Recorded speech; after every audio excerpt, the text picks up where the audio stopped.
best, and here's my good friend, Patrick Watson. and we are astrologers, and we're here to talk about astrology. So, if this is your first time here, welcome. If this isn't your first time here, what the hell's wrong with you? um, I don't know what I'm saying. How you doing, Watson? Good. I'm celebrating Mars leaving my second house, your second house as well. Good riddance. Um, it really burned a hole through my wallet there. So I'm glad it's gone. And I've been there's been a lot of discussion about Beyonce's rising sign. So I actually thought I might try to take that a little more seriously and actually try to figure out which sign makes the most sense. I'm still up in the air about it, but so that's a bit of what I've Interesting. been working on this week. Yeah. How No. about I you? mean, that's been interesting to follow. I've been following that on Twitter. The one thing I can say is I remember back in the day in 2003 when the Astro Twins were, doing pop astrology. I had been doing pop astrology until not long before that myself. And the claim is entirely credible. I mean, of course, we got to find the source, but I certainly, it doesn't come out of thin air. They really were sort of at this peak of that, or those early days. It was post.com bubble, but it was still, there was this sort of nascent, especially like the sort of the pop astrology thing. So yeah, my first astrology work was writing for stariq.com in 2001, but that was pre.com bubble bursting. So that was like when people were actually investing in these types of operations, like they were going to be new media that would be around for decades and what have you. But that Mhm. just didn't play out. Anyway, yeah. That's been interesting. Yeah, it would be really great to have her birth time nailed down definitively. Right. It's it. I think she must know. She must know what her birth time is. I just don't know if anyone just hasn't asked her, or if, yeah. I mean, that could be a Yeah, whole other show, that could just be a whole focusing other on show. on that particular issue. But yeah, so I've been doing some thinking about that. Okay. Well, yeah, I mean, it's something that I'm looking at more again and again. For a good chunk of time, I got so involved in studying the synodic cycles that I felt I could bypass. I didn't just need to look at charts that were timed. And so for a little while, I mean, as you know, before that, I was like a really driven data collector, and Right. but eventually, I found it very draining. Like I was putting a lot more energy into it than I was getting out, sort of educationally. That I was learning more as much from untimed charts, just studying lives and synodic cycles, as I would have been from studying the sort of the fine tune functions of horoscopic astrology and applying all those different things to a time chart. Hmm. Not to say, I mean, I've been doing it all along, professionally, what have you, but I mean, for research purposes, that's to say.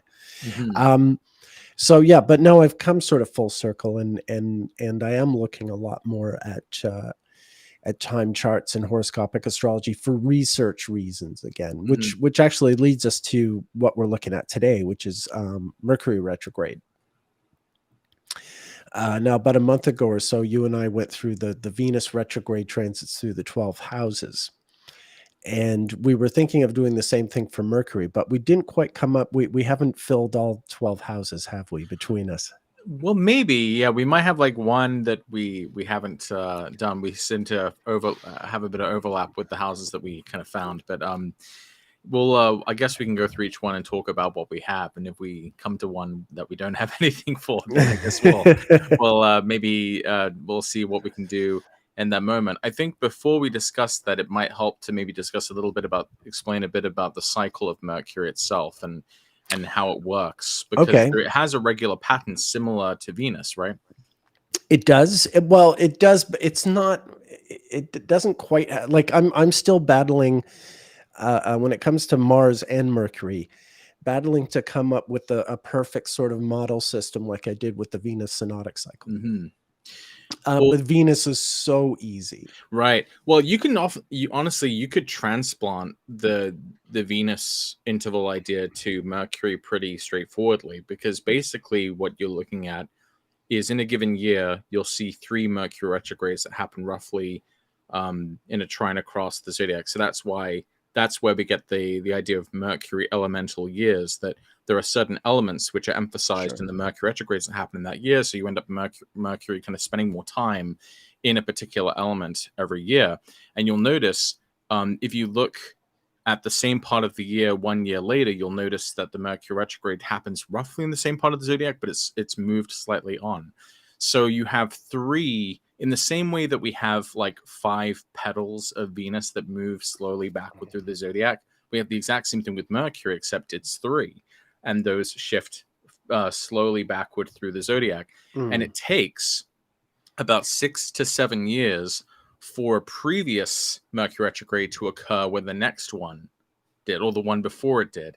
And then 6 to 7 years after that, the third one will happen where the first one happened, and then after 20 years, that's where you get a rough return of, say, the red one of Mercury to occur where it had happened 20 years prior. So when we're much I know, but I'm sorry to interrupt. Fine, you're fine. That much I know, but I still battle to visualize it. Like before I had the Venus 20 interval system, I was able to visualize it because it was so clear how many intervals you would need and what color they should be and all that. In this case, I'm like, how would I do that? How would I color code them? How would I code them? How many parts do I need? Yeah, I guess you can do it in the same way. You can have 12. Red, white, blue, and black. Yeah, red, white, blue, and black, and then you have 1, 2, 3. And then you have, so 12 red, white, blue, and black for Mercury. That's interesting. Yeah, and actually, and one of the things I've been kind of, and this again could be, I'll try to keep this little tangent concise. No, this is interesting. This is why we have this. But one of the things that's been a little annoying about your Venus interval system is that one of the things I wish could be clearer is I wish there was a less arbitrary reason for the numbering. And so when I've been looking at heliocentric nodes of the planets, I realized that because the heliocentric nodes move about a degree forward through the zodiac every century or so, that we could actually backdate a time when the heliocentric node of a given planet coincided with 0 Aries. And there would be an interior conjunction of the inner planets, or a retrograde or something, or an opposition with the sun that would actually coincide with that axis. So just out of curiosity, I looked back to find out when there was a Mercury interior conjunction that most aligned with 0 Aries, and that was closest to when the heliocentric node of Mercury was itself at 0 Aries. And so what I found... You mean of Venus? No, this is for Mercury. Yeah, I didn't do Venus. Okay. Sorry if I switched topics mid. Okay. No, I thought you were about to tell me something really exciting about Venus, but this is still interesting and exciting. Well, yeah. So I'm just thinking, like, since the node of Venus is in Gemini, it's like, geez, we'd be talking like. Yeah, so like ages, right? Right, yeah. So I'm not even sure. So I think for my Venus system, it's not. Maybe I should let you finish talking. And sure. Then I'll defend my Venus. Sure. Well, I was just scurrilous attack.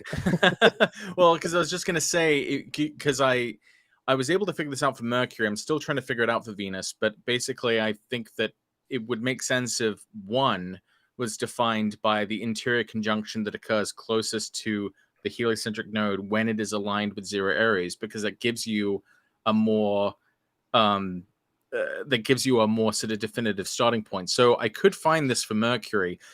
Mercury's heliocentric nodes reached 0 Aries on April 13th, 2095 BC at 10:55:43 p.m. UTC, and there was a Mercury interior conjunction that occurred at 0 Aries just a year later or so. And so I think it would make sense to say that that is Mercury 1. And so if you do the math and calculate all the way to the present day, Can you do that? we are in red 1 for Mercury. So Wait a we minute. are in that same. You've already broken down the whole Mercury system for 3,000 years. Yeah, because you Right. can add 1,441 years for Mercury to return to the same degree with the sun. So you just add that interval again and again, and you know that you're going to stay in the same part of its cycle. So Fantastic. yeah, we're in Okay, so Mercury red 1. Now I tried to do hold this. on a second. Ladies and gentlemen in the live stream, I want you all to stand up unless you're physically incapable of standing up. Like I don't want to, if you're physically impaired and you can't stand, don't. But anyone else who can stand, please stand and applaud this man, my friend and colleague, Patrick Watson. WTF. Holy moly. Oh, well, it's not. I mean, this is just math Oh, and it's just using not the transit animator. So I tried to figure this out for Venus, and I couldn't really tell because it doesn't go back far enough. As far as I can tell, the heliocentric node of Venus would have passed through 0 Aries like in the 6,500s BC, and I just don't have an ephemeris that goes back far enough to tell exactly when that was. And I tried to do a bit of math to figure out roughly what Venus cycle that would have coincided with using some long counts of Venus, and I think it would be like either red 2 or red 3 that coincided with that heliocentric ingress. So obviously I'd have to figure this out for sure because my math could be wrong, but it looks like if we were to use this as like the way of defining what 1 is in a given cycle, then we might have to adjust the numbering for the Venus interval system. But yeah, that was my But long digression. it can be done. Okay. But for Mercury, I have it correct. Yeah. Yeah, that's exciting. That's So yeah, exciting. we're in Mercury red 1. This is red 1 that we're in. Okay. The same one actually from all those years ago. So I think it's important to note before we start talking about Mercury through the houses, because we should note that the most similar Mercury retrogrades that this current Mercury retrograde is related to is actually the one from 20 years ago, which would be the summer of 2003, because that is when Mercury red 1 last appeared in this place. But there's also a pretty close connection to the Mercury retrograde in Virgo just from about a year ago, because that was also red 1. Right. And that was the one that sort of led to this. So So wait a minute. Why would we have red 1 2 years in a row? How does that correspond? Because we have 3 Mercury retrogrades a year.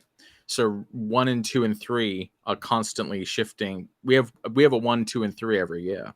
Right. Okay.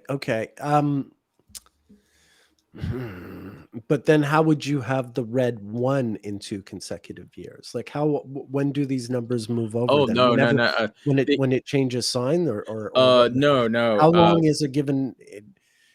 Yeah, I'm trying to Yeah, sort of we visualize. have those. So we have the 3 Mercury retrogrades that happen in a given year. Yeah. So this one would be 1. The one that happens in Capricorn would be 2. The one that happens in Taurus would be 3.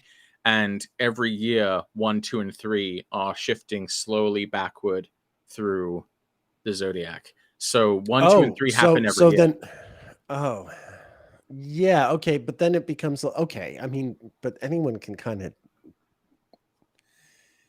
do that. I thought it was a little. I thought there was going to be a red 1, red 2, red 3, all the way to 12.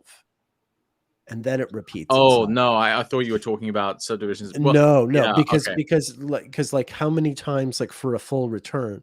Because that's what you would need if you're just going to come back to 1 once every year. That's not really. You haven't really done much. I'm sorry. That's the same. Well, I mean, it's applying the same logic of the Venus intervals to Mercury, because it's ish. The retrogrades is just far more regular. I wanted something like Yeah, no.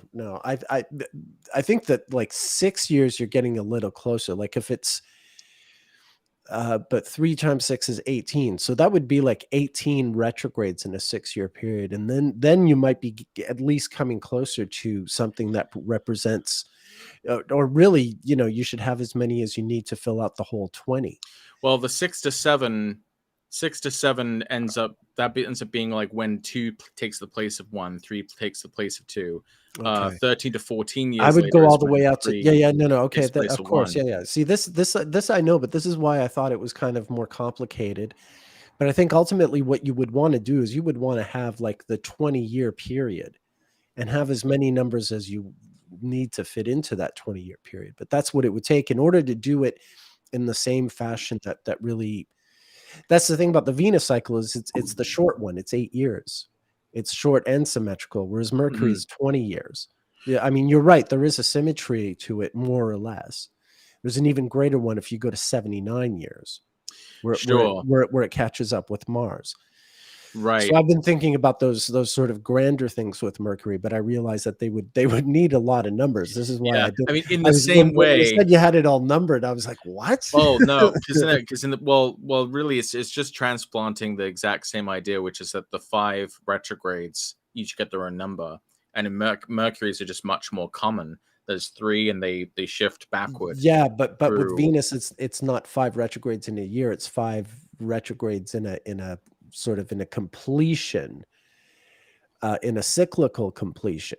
Mhm. So I think like if you're just doing it by 1 year, you're just thinking of a solar completion. But I want like a solar Mercury completion, a synodic completion, Well, yeah, which I think that's is well, that is the well. I think there's times when two takes the place of one zodiacally. That is important because yeah. I would think that the closest relatives basically of any given Mercury retrograde are going to be the closest one is going to be the one from 20 years ago. The next closest one is going to be the one from the year prior, and then the next closest ones are going to be the ones from 6 to 7 or 13 to 14 years from that Mercury retrograde. That's how I'm able to, Okay. know when a Yeah. given Yeah. retrograde's occurring, All right. just by using that kind of math. Yeah. So Yeah. really, No, it's but but that yeah, does maybe that's that works does in work as a progress. short that does work as a shorthand, but just yeah, at first I thought you were implying that you had sort of taken that, the big sort of number and broken it down. I just thought, oh, okay.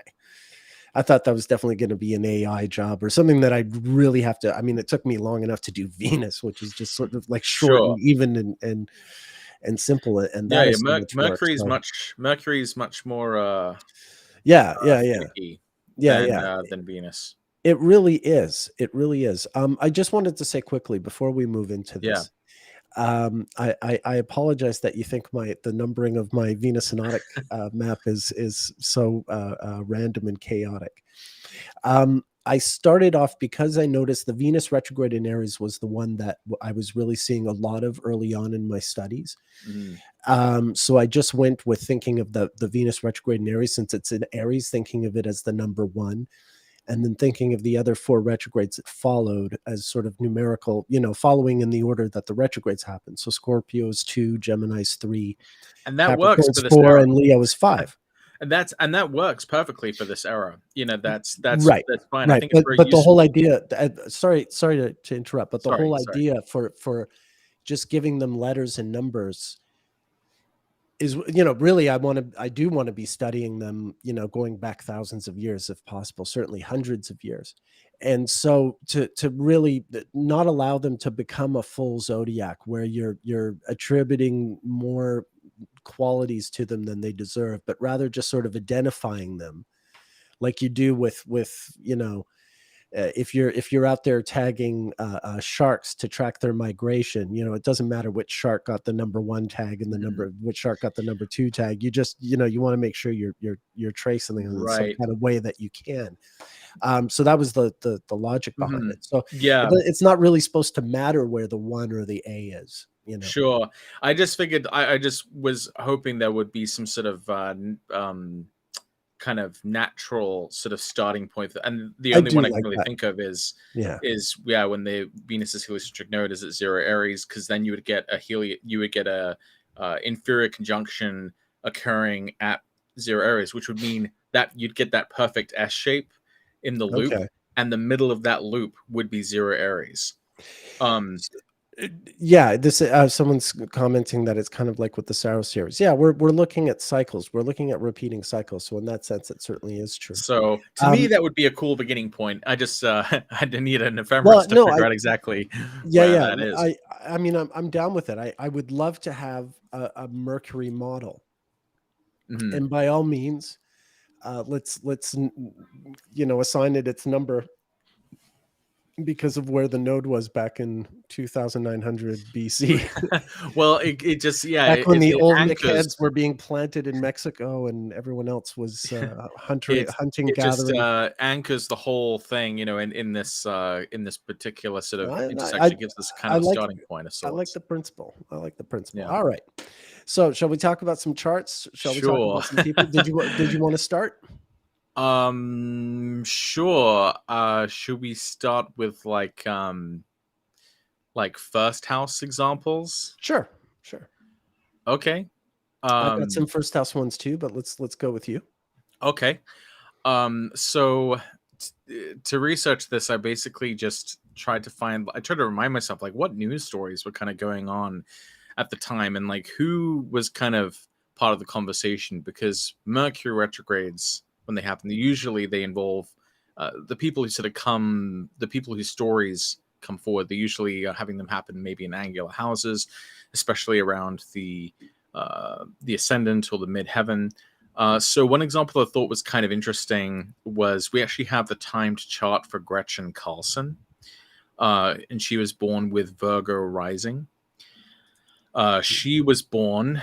Are you putting Um, up it up, or do you want me to put it up? so it's a C rating, unfortunately, but Oh, okay. it's June 21st, Oh wait, I might have Gretchen Carl. 1966.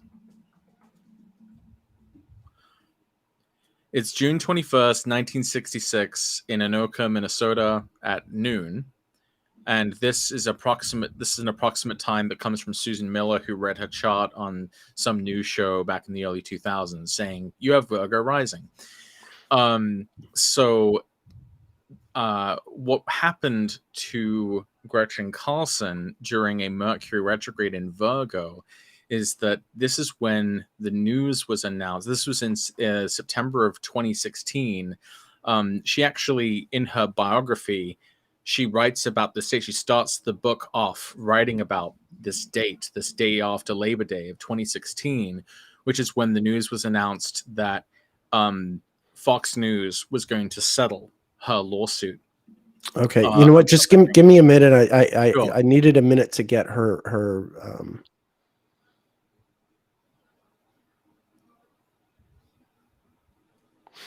Her birth data. Yeah, I've got it here now. Oh, you got it?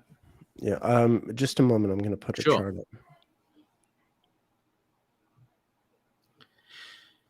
Yeah, I thought I had her. Oh, right. Yeah, you had a bunch of 2016 stuff. Fun fact, our friend Chris Brennan was interviewed by Gretchen Carlson on Fox and Friends about an article that showed up in an ABC about us predicting that Hillary Clinton would win. I mean, rather that. would run, not that she would win, but that she would run in the 2016 election. This was like back in like 2012 or something. And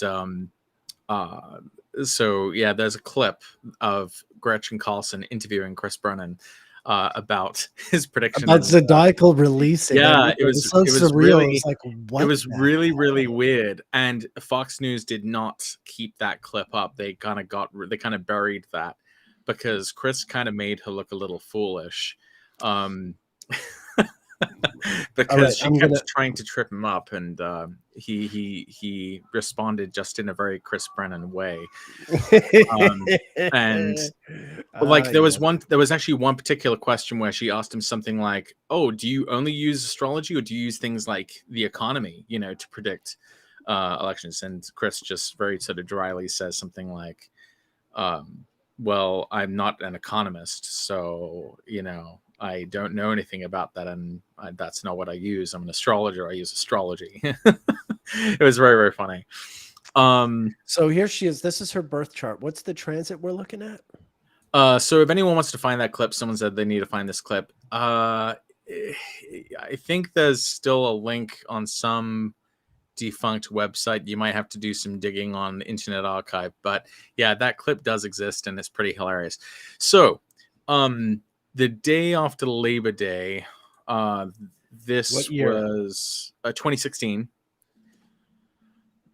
So basically, September 6th, 2016 was the day that this news broke. Okay, gotcha. And so we can see Mercury was stationed retrograde in her first house. And it's really interesting the way that she writes this. She actually has this from her biography, which unfortunately I had to read a little bit of. She said, Labor Day 2016 became a marker in my life. Not just the first day of school for my kids, but a change in the way I'd done things for the last 25 years. Every year on the day after Labor Day, my husband and I made sure that one of or both of us drives our kids to school and drops them off. This tradition has also involved my husband, myself, driving into the city together to go to work. But 2016 was, of course, different for me. As we made our way into the city, I was actually going in to get a haircut. For the first time in a long time, I wasn't going to work to report the news. Instead, on this day, I was the news. We got into the city an hour before the appointment, so my husband dropped me off and went his way. With an hour to kill, I walked into a nearby nail salon to get a pedicure. There I was, all by myself in the salon. During that hour, the news about me started trickling out. First one report, then dozens and dozens more. I began to read about myself on Twitter and Facebook and Instagram as if I were having an out-of-body experience. I sat there with tears streaming down my face.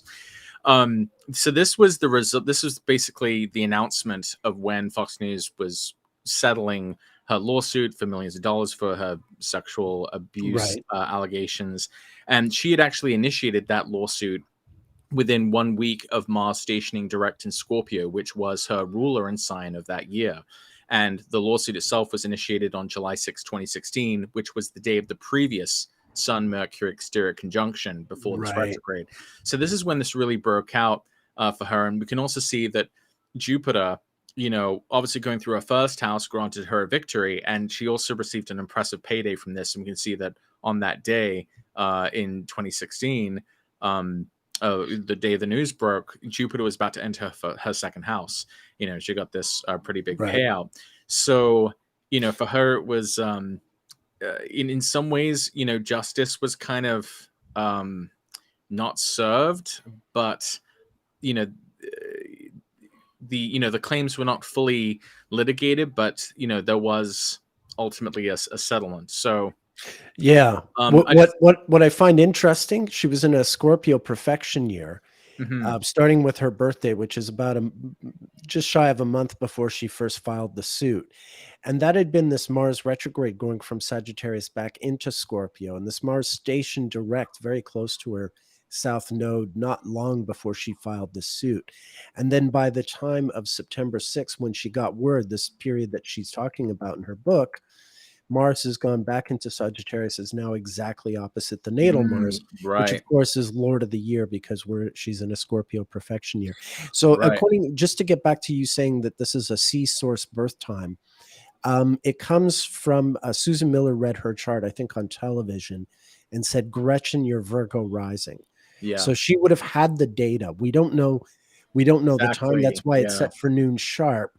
But one way or the other, what Patrick's talking about in terms of Mercury being retrograde in Virgo on this date, on September 6, 2016, that alone says, okay, she's got Mercury transiting her first house here. Well, and I thought what was so funny is she said she was on the way to get a haircut, and then she was the news. She even herself said that, and it's just so funny because the first house obviously has these connotations of identity, appearance, selfhood, and so she normally is the reporter for the news, but this day she is the news herself. So I thought that was really an interesting observation she kind of made about herself, and the transits are really quite compelling. And naturally, I think the other really amazing thing about this being a Scorpio perfection year for her is that it's highlighting that natal Mars position in the 10th, and this was the year in which she you know, Yeah. initiate a lawsuit against her employer for their misdeeds, Right. So, And note that this is 2016. This is a right. whole year before Me Too and everything. Right. Yeah. Yeah. This Yeah. is kind of ahead of that Yeah. wave that was Yeah. coming. Yeah. So this is I thought it was an interesting example of Mercury retrograde in the first house. I don't think that obviously this is going to, you can see how some of the individuating factors of her chart are what make, the experience more particular for her. But nonetheless, I thought it was an interesting Mercury retrograde in the first house. Yeah. Very much. Very much. Okay. Well, cool. No, that's a good one. Um, I have a first house one to share here. I'll just set it up.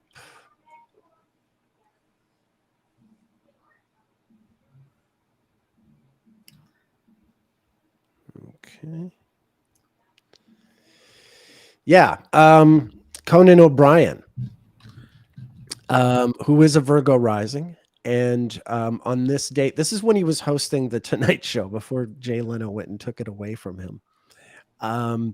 But I think it was sort of imminent, like it was already kind of known at this point that was going to happen. Sort of a tricky time for Conan. You can see Uranus here on his natal Venus opposite the Saturn transit recent, and then Mercury retrograde opposite his Venus.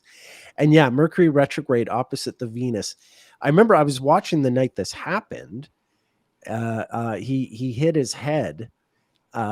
He sort of slid. It was one of these gags that he does on his TV show. But it involved him sort of running and skidding and banging his head on something. I forget what now. I should have looked up the video before. If someone in chat wants to look up Conan O'Brien hitting his head.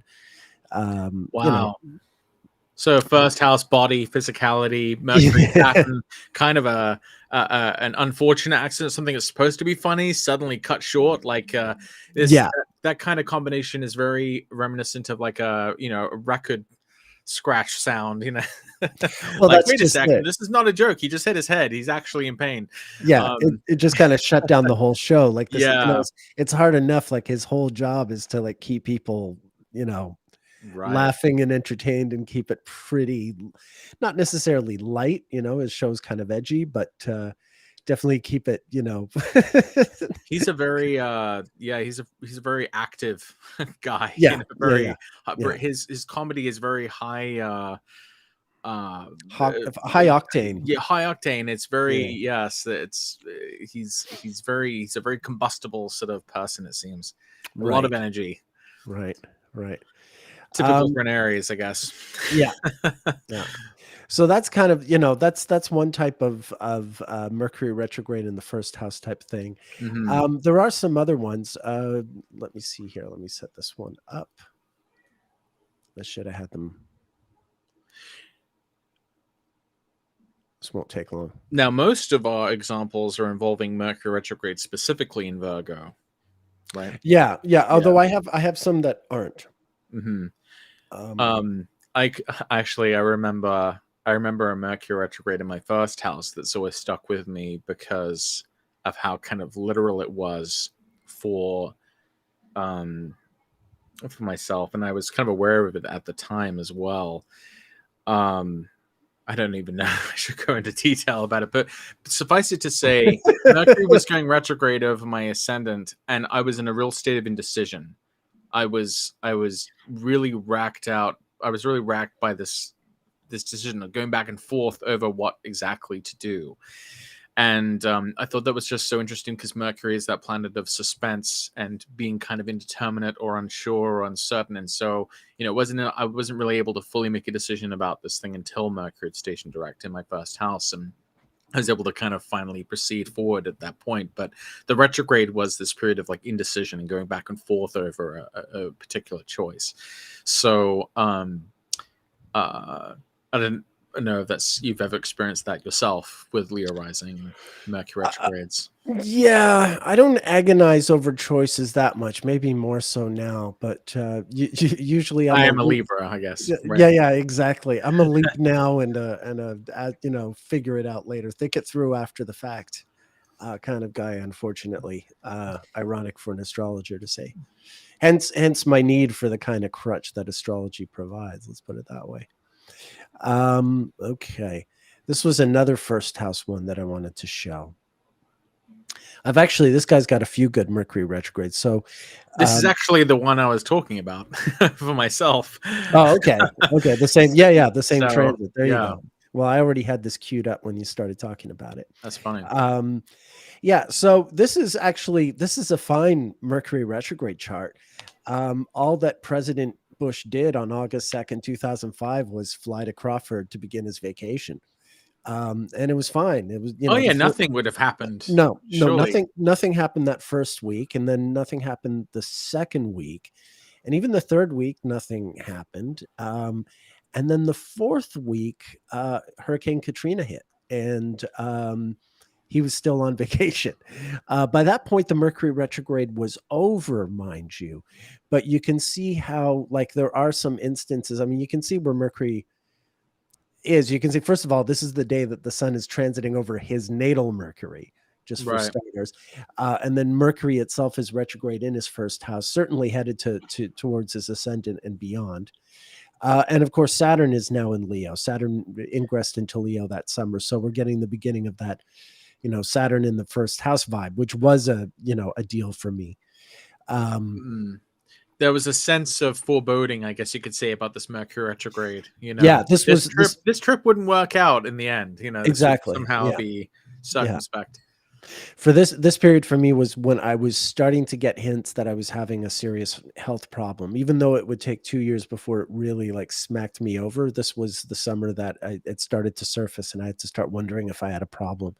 I went to stay with my grandparents for the summer to help my grandmother with her garden, and I would get up and eat breakfast and start working on the garden at maybe 9 in the morning. And then by 10, I'd be exhausted. And I just couldn't understand why, because I was eating well and exercising and doing all that. So yeah, that's what I remember about this Mercury retrograde. And this was at the end of this month. We had the conference in Chicago, the ESAR conference in Chicago. And that's when Chris met up with us. I was with Bill Johnston. I was living in Cumberland, Maryland at the time with Project Hindsight. And it was at that ESAR conference that Chris flew east from Seattle, where he'd been living, and joined us in the car ride to Cumberland and moved into Cumberland. And hence his adventure with Project Hindsight began.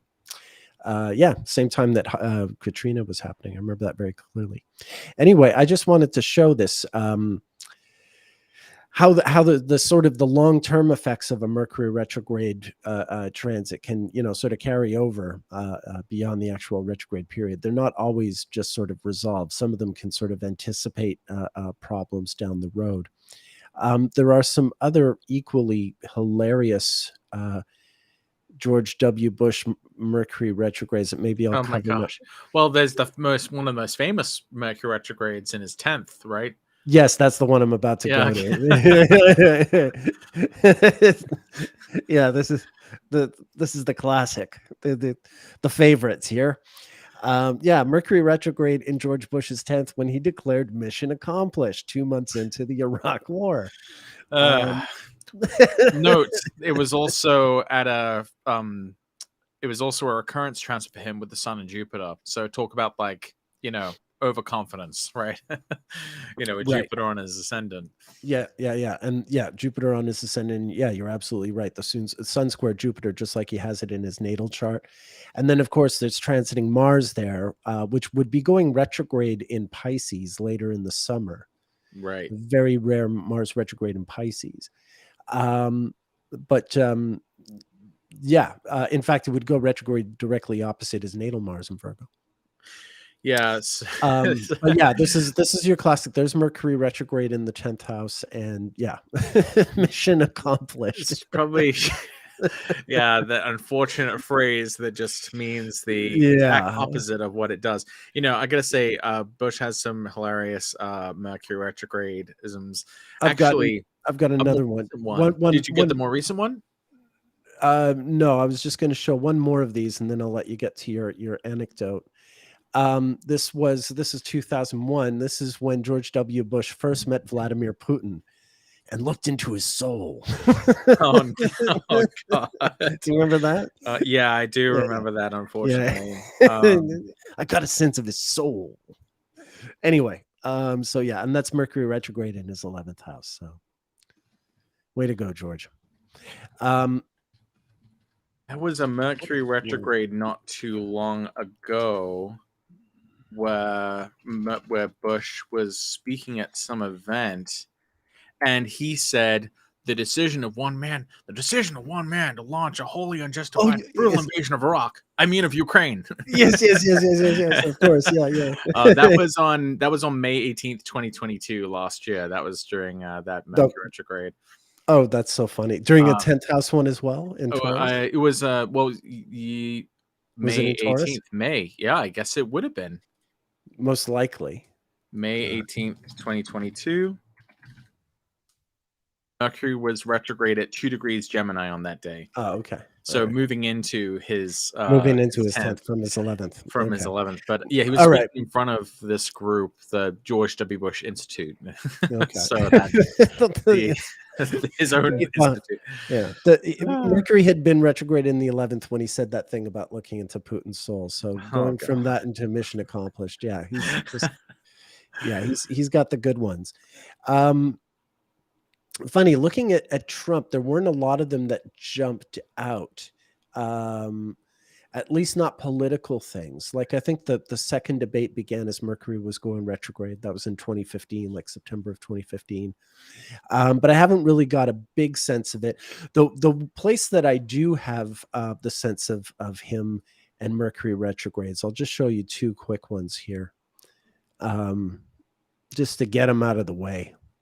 Yeah, I mean, I almost wanted, like, before we came up with this idea to go through the houses, I was originally thinking we would tackle the whole mugshot stuff, but that's going to keep going on and on. So that's not a that's going to go well beyond. It's going to go well beyond Mercury retrograde.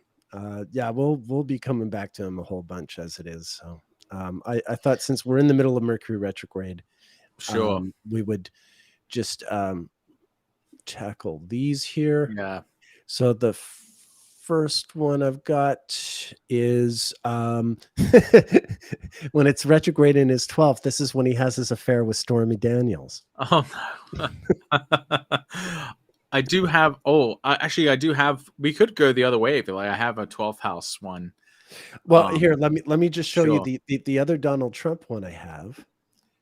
Is pretty hilarious too. It's not unrelated. Though it happened years earlier when Stormy Daniels was 10 years old. this event happened. Well, yeah, Stormy Daniels was born in 1979. So now going back to 1989. So literally when this event happened, Stormy Daniels is 10 years old. Obviously, Donald doesn't know her yet, but just to give you context.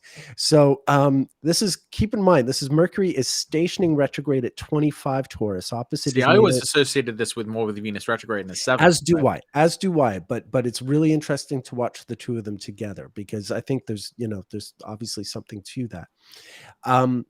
Mercury stationing retrograde opposite his natal Venus. And remember, the other one was Mercury retrograde headed towards his natal Saturn Venus with, the sun there. They're making like the midpoint there. But yeah, Mercury's just going retrograde here. And Donald Trump brings his wife, Ivana, and his mistress and future second wife, Marla Maples, to the same ski resort in Aspen. And Ivana, knowing full well who Marla is, confronts her on the ski slope, and they get into a whole argument. And real clever planning here. Mr. Future 45. So this is another sort of, and what I found interesting is the fact that like Mercury is opposite the two events represent Mercury oppositions to each other. Sure. Yeah, that's interesting. I didn't mean to break the pattern with the houses. Yeah, no worries. No, that's fine. By all means, do you have other first house ones? Do you want to move to the second? Let me just make sure. No, I think that's pretty much it. I have for first house off the top of my head. So let's see what we can do with the second house. Sure thing. Um, it's actually I not to use my own chart for everything, but I recently had kind of a Mercury retrograde realization about Mercury in my second house that kind of shook me. And it's really funny for me and my wife because we both have Leo rising, so we're often experiencing these transits, through the same house at the same time. And very recently, just a few days ago, like when Mercury was retrograde in Virgo in our second house, my wife went to pick up our groceries from the store, and she came home. We started unpacking them, and we realized that it was someone else's order. But it was strange because they also had ordered a lot of like the really specific things that we also order. So at first we didn't really notice it. But then, we saw just too many other kind of strange oddities. We realized we'd gotten the wrong order. Not to mention the order was huge. We'd only spent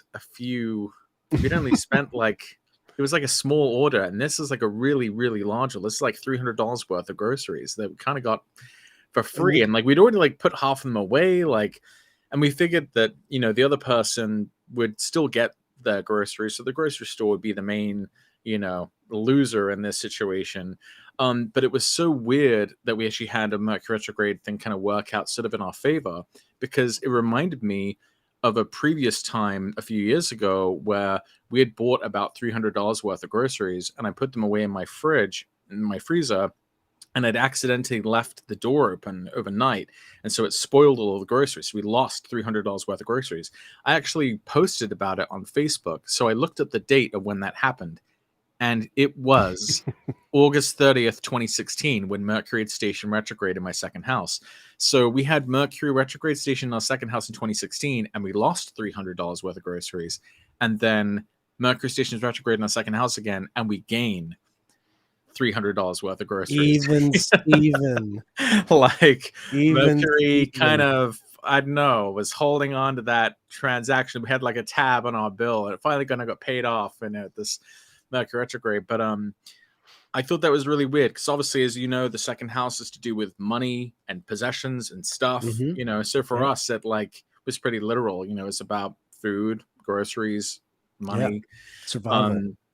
and that happened in both of our charts. So I thought that was a pretty hilarious second house example. You don't necessarily need to even see my chart to appreciate that. Someone said, some real darker art says celestial reimbursement. Yeah, that's I guess so.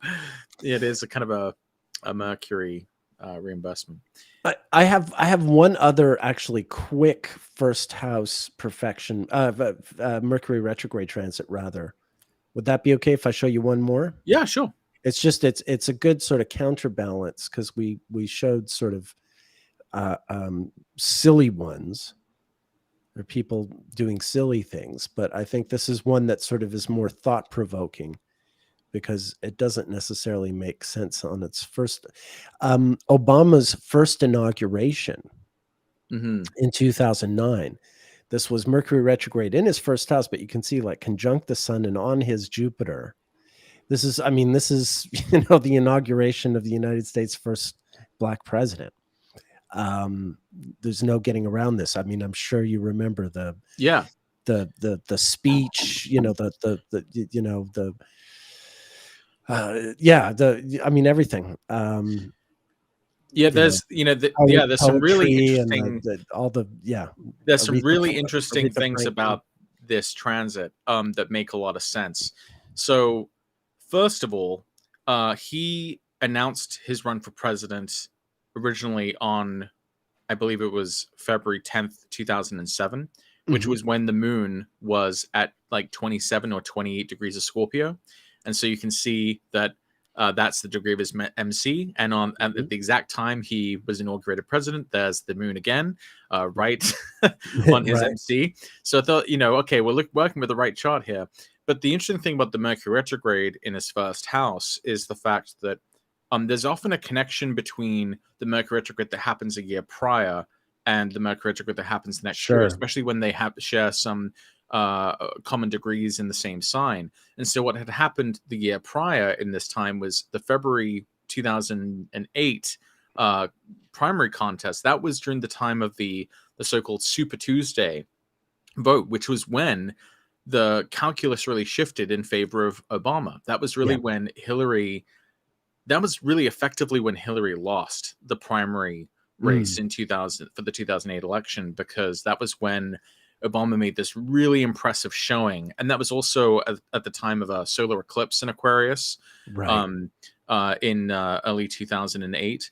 And Yeah, so you we can could see the really nodes are see, still there yeah, here. I it's mean, there still, yeah, it's there had still just been an eclipse. There exactly was about to be one, there had just been one another again. one. Yeah, Yeah. exactly. So you can see, so in that way, the inauguration relates perfectly to the time that he kind of had this upset victory in early 2008, and there's this sort of return to that, or the results of that, in a way, a year later with the subsequent Mercury retrograde. Also, kind of an interesting little fact about the inauguration is, remember the Supreme Court justice, when he like gave him the oath, he gave him the wrong words, and you can kind of see Obama reacting like Right, right. that he And hadn't actually taken the oath. He had and to then redo it. he redid it. That's right. Yeah. That's right. I remember now. So so Mercury retrograde, Yeah, well, even in oath, that the sense, yeah. presidential oath was not actually given correctly, and so that out of an complete abundance of caution, they redid it to make sure that he actually had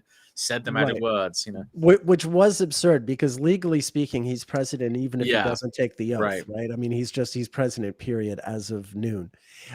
It's also interesting that the Mercury retrograde, you can see it's with Jupiter here, and he, of course, he's a Mercury Jupiter opposition guy. So the fact that they're together on this day, yeah, these are like extraordinary transits. Well, yeah, I mean, Mildly. because in my view, his Mercury Jupiter opposition is about his fundraising ability. It's about his gift of the gab. His ability to give really soaring and sometimes inflated rhetoric. Really aspirational, Yeah. really huge sort of themes, and the sort of bold, sweeping, sort of majestic kind of flavor. And so during Mercury retrogrades, his experience with Mercury retrogrades tends to be more positive. He tended to have, like, when I tracked the Mercury retrogrades through the 2008 race, he seemed to kind of benefit from the kind of chaos or disorder that was surrounding him. Mercury retrogrades always seemed to like hit his opponents. It never really seemed to hit him too badly. The only Mercury retrograde that really hit him kind of hard was the one that happened in at the release of the healthcare website, when it was with Saturn in Scorpio. Okay. I have to think also the one in 2015 when he appeared at the UN at the same time as Putin, on the back end of all the Syria stuff and everything, right? Where Putin kind of humiliated him, and that's Sure. coming out of that's in the Red 5, which I've talked about when I was talking about Venus, but I believe that's also around when Mercury went retrograde. Right. That time as So well. overall, he has a Mercury which works for him, and I think we can tell that because of the way that it's making that opposition to a benefic. It's Right. interfacing with that Right. sort of quality, and so it makes sense that Mercury Jupiter oppositions, Mercury Jupiter conjunctions, that's kind of, those are going to be ones that he really responds to in his natal chart in a way that it might not for everyone, unless they happen to have a Mercury Jupiter type of aspect. Right. The other interesting thing, since we're on this subject, this is veering off from Mercury retrograde, but since we happen to be talking about this chart, there's something I want to point out, just generally speaking, about astrology and the American presidency. Of course, the election and inauguration cycle is a 4-year cycle, which means, of course, that's you're getting into a whole Venus thing. There's always American elections and presidential inaugurations always occur during black 2 and white 2 intervals, one followed by the other. So in this instance, this is the black 2 inauguration. You can see Venus as an evening star in Pisces. But the thing is, this happens to be the one period when Venus is in Pisces while Uranus is in Pisces. Okay, because if the you Uranian here's the president, thing. Now, here's the thing. Yeah. And 1936, 37 was the inauguration. That was the first one that they did on January 20th. The inaugurations used to happen in March. And what's funny is they moved them away just as we were in getting close to the point where we would start having inaugurations during red Red ones and one. blue ones. And so they kind of moved it away so we wouldn't be in the red one area anymore. But my point being, this is, this was the first time in January of 1937, the first time that we had a presidential inauguration when Venus was an evening star in Pisces, because they had moved the date. But since that time, we've never had Uranus in Pisces. Uranus had been in the Pisces in the 1920s when they were still doing inaugurations earlier. Uranus was in Pisces for the Harding and Coolidge administrations. So what I'm getting, and so if we're looking at January 20th, 2009, and Venus is here with Uranus, keep in mind that 8 years earlier, the last time we'd been in a Black 2 presidential inauguration, it was W's first term, and Uranus was still in Aquarius. So Venus would have been close by here in Pisces, but Uranus was in Aquarius. And then 8 years later, when Trump's inaugurated during a Black 2 in 2017, by that point, Uranus is already in Aries and, in fact, getting ready to go into Taurus. So that this one inauguration in 2009 has this very unique stamp on it because this Venus happens to be co-present. And this Venus is a constant, like I said. You really only get two kinds of inaugurations, at least since they moved the date. And even before they moved the date, you had, sort of another pattern that was in place. That's also really, really interesting to explore in some time. Anyway, since we were looking no, at this, that's I just wanted absolutely to go into- fascinating. So what you were basically saying is, because that's a constant, you would always know, anyone would have been able to know that January 20th, 2009, there would be something sort of special about that that presidential particular one. one. Yeah. That's just the breakthrough one, and it Yeah. was. Yeah. So Yeah. Yep. so as far as second house examples, I do have Yes, let's get to that. another second house example. This Okay. might take forever to get through all the houses. Do you want to put it up, or should I put it? Do you I want to give me the data? I can I guess, so we can go faster. I can Yeah. I can bring up the chart here. So let me find, where are you now? Oh, you're here. Okay, so I'm going to put you over here. And then, so this is the chart of Chris Brown. He's You're going to say the Chris singer, Brown. songwriter, rapper, dancer, actor, etc. So we have an A-rated time for him. Okay. And I'll show his chart here. One sec. Let me put this over here as well. I have two screens and I still don't have enough space. Okay. So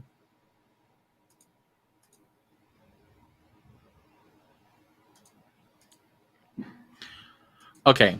So here we have can you see this? Not yet. Oh, okay. No, we do. Okay, so this is the chart of Chris Brown, and something kind of interesting that happened in his life during a previous Mercury retrograde in Virgo. So we're looking at August 30th, 2016. So Mercury station retrograde in his second house, and this is when the police were called out to his home by a woman who had been in his house. And it's a complicated story, but basically what seemed to have come out of this story was that she had basically tried to set him up. That seems to be what was found when this all went to trial. That there were these text messages that she had sent where she said she was going to try to set him up by saying that he pointed a gun at her. And he ended up having to pay $250,000 in bail to get out of jail for this arrest. And this happened while he was in a fourth house perfection year, which highlights his Mars, which is contrary to sect in the J chart, and it's in the 12th house of imprisonment. So he was like falsely imprisoned. And it's tricky too, because, he has been more credibly accused of other crimes Sure. before, and so it made it difficult for him to fight back against this particular accusation because it sort of fit an unfortunate pattern that had been established. So, but it did turn out that he was innocent in this particular case. So it was just pretty brutal that he, had this Mars activated in the 12th, and he ends up being arrested. In that year, and this all sort of happened during this Mercury retrograde, and the whole dispute apparently centered around a piece of jewelry. Like, she accused his friend's jewelry of not being real, and it's sort of still centers around this idea of the second house of money and value, and then of You course, got to draw the line somewhere, yeah. And so I just thought it was interesting that with this Mercury retrograde that happened in his second house, that was when this Yeah. that this is when this went down. Can I have the date for, because we couldn't really see the transits on the chart. I've got his Sure. chart, so I'm just gonna put it up so we can Okay. look Yeah, at it. that's fine. What were the transits when August 30th, 2016. okay.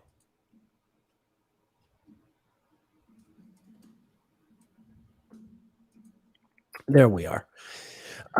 Right. So I can see, yeah, Mercury is stationing retrograde that day at 29 Virgo. Sure. And and you mentioned he's in a Scorpio perfection year. yes, he was in Okay. Scorpio perfection year, which highlighted the The Mars in the transits of 12th. Mars and the Mars in the 12th, and that seems to be one of the ways that we could understand how that it involved sort of the 12th house sort of experience. But I also thought it was interesting that with Mercury retrograde conjunct Jupiter, that he ended up having to spend a lot of money to get out of this, but then ultimately he was sort of vindicated from this episode Okay. in his Funny, life. again, he's got natally, he's got Mercury and Jupiter together as well. That's right. Yeah. So he was telling the truth in this particular case. Okay. Right. So I thought it was an interesting His progressed example. Mercury's probably retrograde. He was born about 7 years before. His progressed Mercury would have stationed retrograde at the age of 7. So I have to imagine at this point it's still retrograde. I'm be very curious to see, because that's another thing you can see come up again. What was the date again? 2016? 30th. August 2016. Yeah, there we are. Progressed Mercury retrograde. It's gone from the 11th to the 10th. Yeah, he's got a lot of lunar interesting return. Yeah, okay. astrology. Really, he's kind of an interesting person to study. But I just thought this was an interesting Mercury retrograde in the second house. Yeah. A dispute arising over jewelry, and then this sort of lie that was told, this sort of setup attempt, and him having to pay a ton of money to get out of jail, and it kind of it's obviously a really distressing experience, but still I'm just trying to imagine how you make fun of someone's jewelry. I'm thinking, man, that's got more paste than a tube of Colgate. But this also came from the person who was later shown to have kind of deliberately sort of fabricated the claims. So it's okay. I'm not sure exactly who to trust, but eventually, it was taken to trial, and the police couldn't find enough investigation to charge him, and there were these text messages that seemed to have vindicated him. So it was kind of a Mercury retrograde nonsense. Funny stuff. So I have those two examples, from my own life, and then for Chris Brown. Okay, I have two second house ones. Okay. And someone, Trab Rex, just said, can't wait for presidential election history. This kind of plays into that. I'll show you just now. Hold on a second.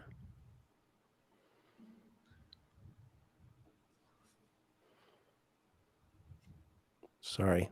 No, you're fine.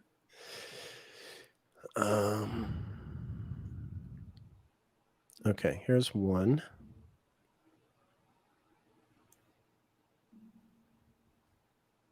And then here's the other. Live streaming, everyone. Live streaming. Well, it is what it is. Believe me, it's worth it. It's worth it. This'll. Hold on a second. Yeah. Here we go. Okay.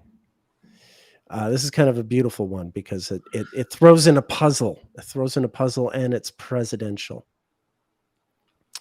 Okay, so what's really interesting, speaking of that whole 3-month cycle, it's not uncommon if you have a presidential election year where Mercury's retrograde. It's not uncommon for the nomination period to have been the previous Mercury retrograde, and sometimes even the inauguration that follows can be Mercury retrograde, but not always. It's sort of like sometimes yes, sometimes no. So 1960 was one of these ones, I presume. 1960 is one of these ones where he was inaugurated during the Mercury retrograde right on his midheaven. And now in the election, this is John F. Kennedy. Sorry for people who aren't seeing. John F. Kennedy, who's a Libra rising. And when he was actually elected president, Mercury was retrograde in his second house in Scorpio. Opposite all his 8th house stuff here. Okay. So you might be thinking, oh, so if you're like a Libra rising candidate and Mercury's retrograde in Scorpio in your second house, that means that you're going to win an election, right? Well, not necessarily. Because he was being put there for a very specific purpose. It looks like, especially with Mars retrograde on his midheaven and stuff. Yeah. Well, we'll get back to him in a second. Sure. I just want to show you. This is Jimmy Carter, who's already the incumbent president, but he loses the election to Ronald Reagan, which is really hard. Like, very few incumbent presidents lose elections. It's fewer than 5. I could try and go through the list, but it does not happen often. But that's what happened to Jimmy Carter.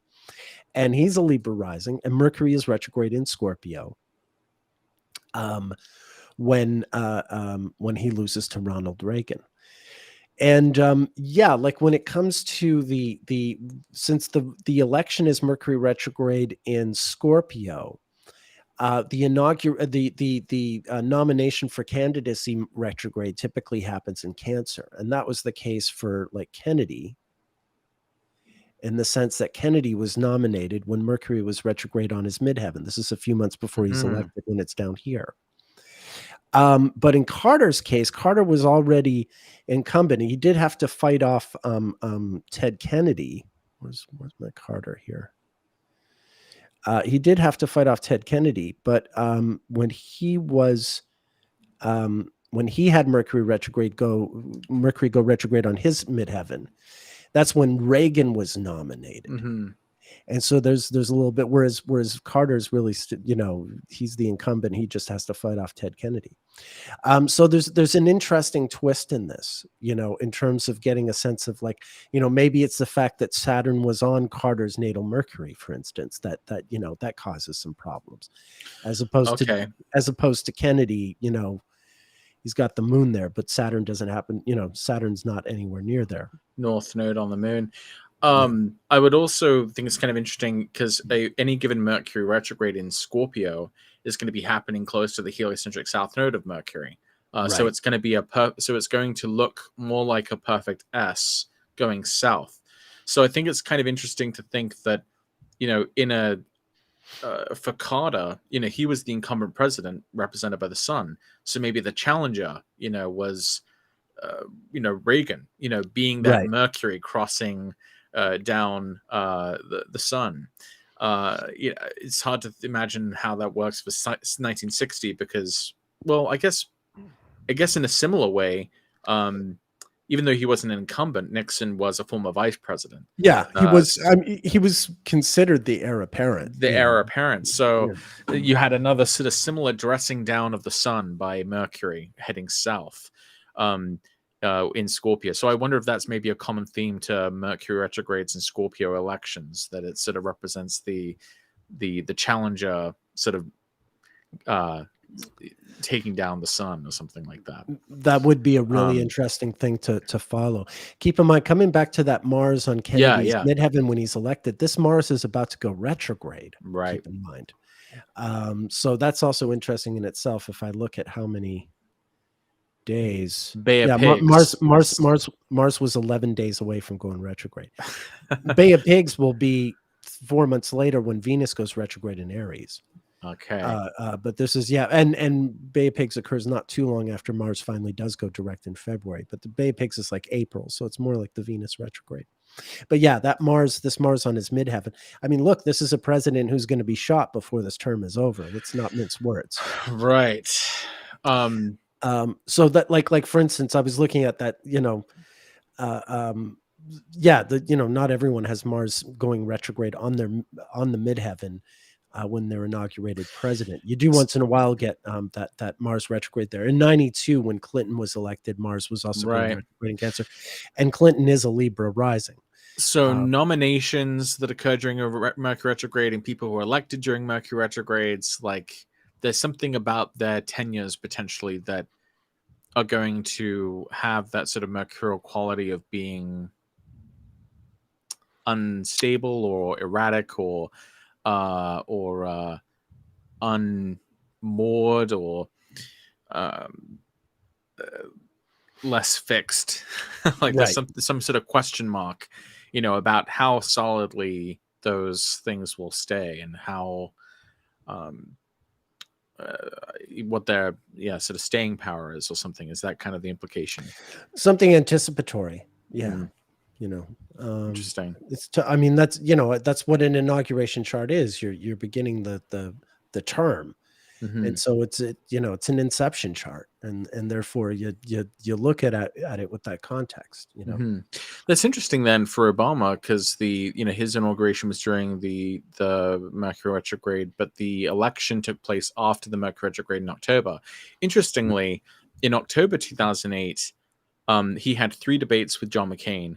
One of them took place at the retrograde station. The next one took place at the Sun-Mercury interior conjunction. And the final one took place at the direct station. Right. And my memory, wasn't it the second debate at the interior conjunction? That was the one when McCain got lost on camera and he was like wandering and like it was over and he was like, I mean, he was very, something like that. He made Joe Biden look like, well, that was the joke sort of at the time, but it was so it's interesting that Obama's sort of rise to power sort of marked by these Mercury retrograde periods, but he did nothing really, certainly nothing like what happened to JFK or anything happened. He managed to stay in and get reelected, and he had a pretty solid 8 years there. So in any case, do you have any others for the second house? Not for the second house. I got a whole bunch for the third house. Yeah, chances are we won't actually be able to get through all that. Well, let's see we'll how we can do. Two-parter. Hey, in classic Mercury retrograde station, we'll just have to break it off and come back to it later. Okay, so I don't mean right now. Yeah, I do have a good one for the third house I can share that is pretty straightforward. Okay. So let me.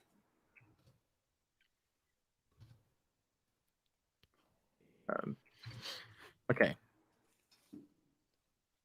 Get this up here.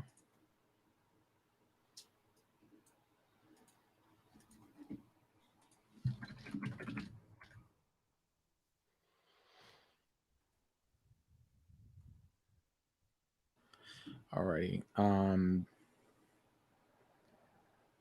Where are you? I have so many tabs. Okay, you're not there. Not there. Okay, here we are. All right.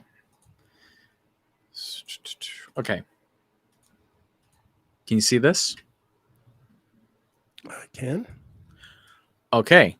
So Ben Affleck, who we have. I'm going to use Ben Affleck too. Anyway, really? Okay. Okay. All right. So maybe you'll have a different example to use with him. So Ben Affleck, we have a time chart for him. And on September 10th, it's 4 days before he's about to get married.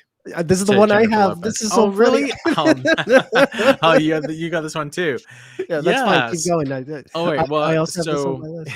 So he was age 31, and he had, so that puts him in an 8th house perfection year, and his 8th house is ruled by Saturn, which he has in the 12th house of enemies. Now, this is in the sign of Gemini, ruled by Mercury. So who his enemies are are people associated with like the press. Now, you might have heard one of the things about obviously Affleck isn't the only person to be negatively affected by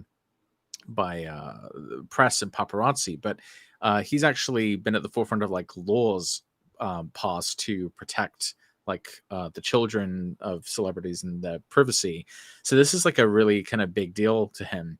So I thought it was quite interesting that at the Sun Mercury interior conjunction on September 10th, 4 days before he's about to get married, that's squaring his Saturn, and the news and the location of where his wedding is going to be leaks out, and the wedding actually ends up being canceled because of the leak of information to his enemies, essentially the paparazzi. So I thought that was a pretty clear sort of third house connotation involving the 12th as well, vis-a-vis the ruler of the year. The third is a house of communications and journalists, I guess you could say. There was there's a lot sort of going on there that is sort of inherently mercurial and third housey. So that was my take on this. What was your take on this event, Nick? Yeah, just he and Jennifer Lopez were going to get married, and their lives were an utter circus, a total circus all the Really time. insane. No, it was really crazy. It was really, really crazy. They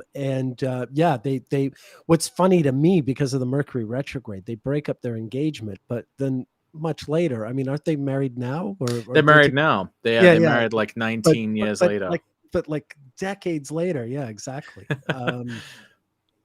That's the funny part to me. Yeah. But, this was a good one. Great minds think alike. All right. Okay. How do I get back to you? Oh yeah, I've got you off here. Do you have any other that was my only third house one. Okay, I have a few other. I had a lot of third house ones. Let me set up. I should have been setting it up while you were talking. Go ahead and say something while I'm setting. So Laura asks, nodal return wedding. The story of Benefa 2.0 is complicated and would almost deserve its sort of a full treatment. I've talked before about his Zodiac releasing from Arrows on Kira Tubman's show, the astrology show. I looked at the Zodiac releasing, or his Zodiac releasing. We don't have a time, unfortunately, for J-Lo, but we do have a time chart for Ben Affleck, and so that's why that's why I showed Ben as well and not Jennifer. Otherwise, obviously, we'd show both of them. Right.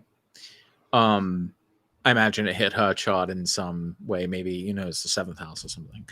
But there's a whole story there that's we only actually know the half of because we don't know what Jennifer Lopez's rising sign is. Right. Okay, just about ready for you. Keep talking.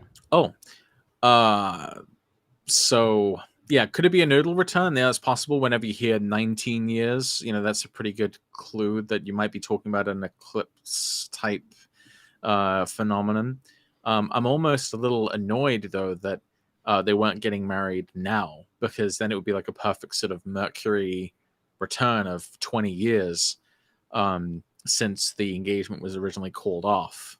That they would be somehow coming back into a similar sort of situation. But it seems like Benefa 2.0 hasn't been as insane and disruptive to their lives as Benefa 1.0 was.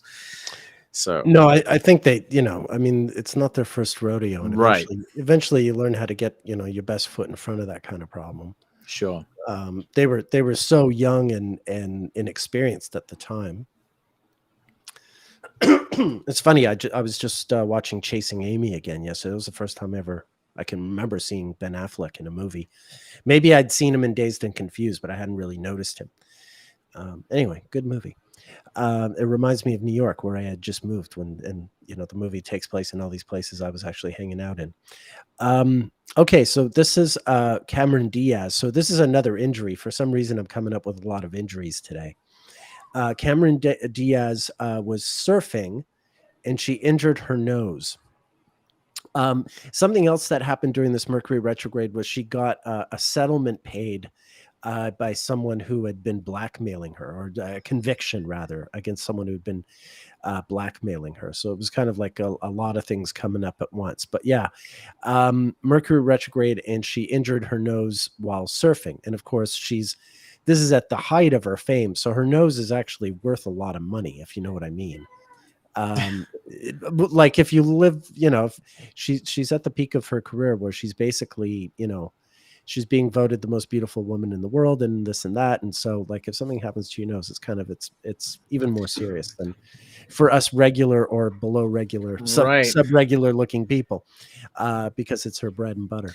It's actually kind of a complicated example because it's right on the day of her solar return. So we're not sure necessarily if this is like an eighth house year or a ninth house year. Ninth house obviously Right. No, it really highlights is. the current Mars Uranus conjunction there on that day, which opposes her natal sun Mars. So it's sort of be inclined to say that it's probably after her solar return, but Yeah, I mean this is noon in Honolulu because I didn't know what time she hurt sure. herself. I didn't know what time she had the surfing accident. I just got it from a news report, so I knew what day it happened.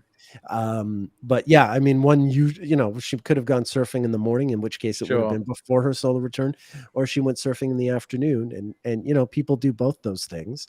Mhm. So you have no really, yeah, you have no way of knowing. But The good point Saturn there. transit in her first is interesting as well, given that this probably would have taken some time to heal, and Yeah. there would have been this sort of worry about uh, this sort of blemish or something on her Right, appearance. exactly. Probably, a team of plastic surgeons looking over her and all Sure. that stuff. And it's interesting how closely she was born to Ben Affleck, and that they both have Cancer Yes. rising. Because I imagine there's probably a lot of like negative press attention then on you know capturing photos of her Oh, yeah, yeah. No, injury.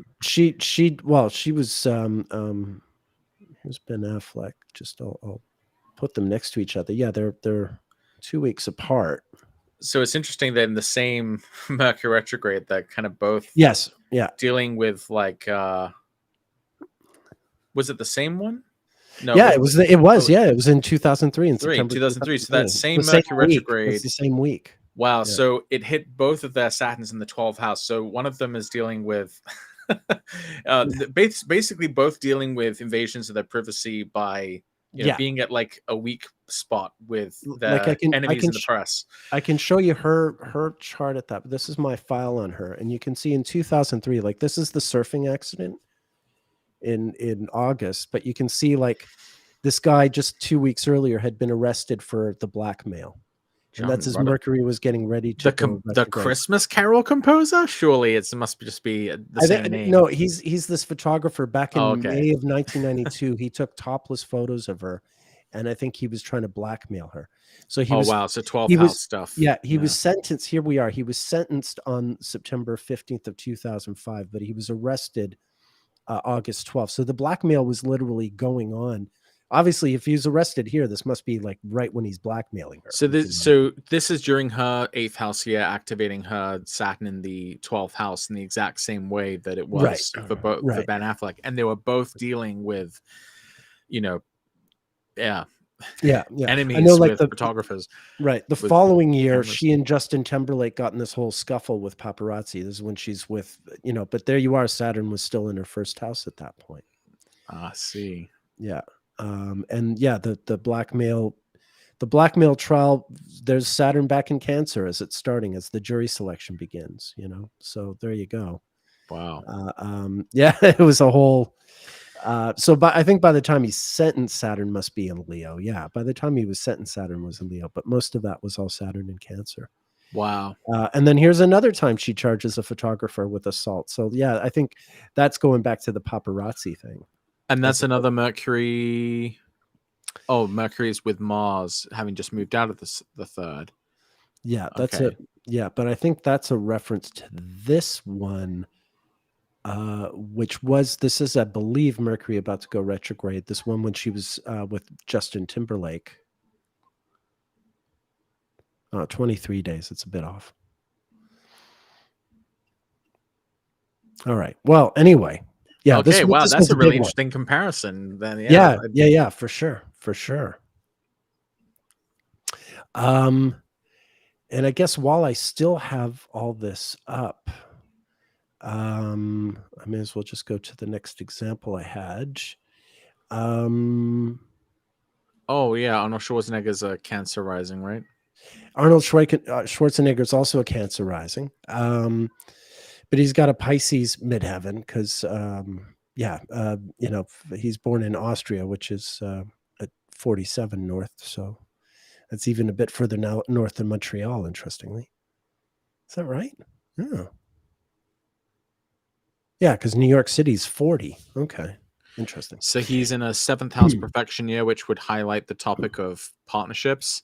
Right, And he's in the middle of his Saturn return. So he right. meets his long-term partner in the duration of that transit.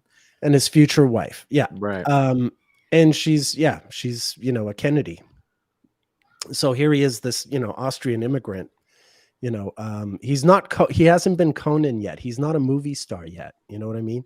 Mm-hmm. He's just like this weightlifter guy. He's a little bit famous because of the Pumping Iron, documentary, and because he's been Mr. Universe or whatever his title was. But that's all he is at this point. It's just a bodybuilder. So how did they meet? Did they meet like? Oh man, what is the story? I'll have On a it here in the bus? I'll have it here in the notes. Yeah, on a Greyhound, right? At the Robert F. Kennedy Celebrity Tennis Tournament in Forest Hills, where he was participating at the invitation of her brother Bobby. He was participating at the invitation of her brother, and this is a Yeah. 3rd house Mercury retrograde. Right. Okay, Right. got it. Yeah. All right. So I was just wondering what the 3rd house connection was. I'm like, because all right. So everyone watching, if you don't know, I mean, I think it would be very hard to follow this live stream if you didn't have enough knowledge about astrology. But yeah, the 3rd house is about siblings primarily, but secondarily about mobility and transportation, modes of transportation, learning, communications, mediums exchange, media or education. So it has sort of some of these mercurial sort of qualities as well. Right. Yeah. He also he does have Mercury right on the ascendant, and that's the thing. Right. It's kind of like with Bush. You see that, if Mercury's rising, then you see those Mercury retrogrades really pop, if you will. And then there's a second one 6 years later during another Mercury retrograde in Virgo. This is when he becomes a U.S. citizen. And this is just before he films Terminator. He has done Conan, I think. I think Conan is out. So he changes his national allegiance. As the Mercury retrograde. I remember this is a future governor of California. Right. Yeah, this is kind of important. Yeah, this isn't just some actor. This is a future governor of California becoming a U.S. citizen. So it's kind of right.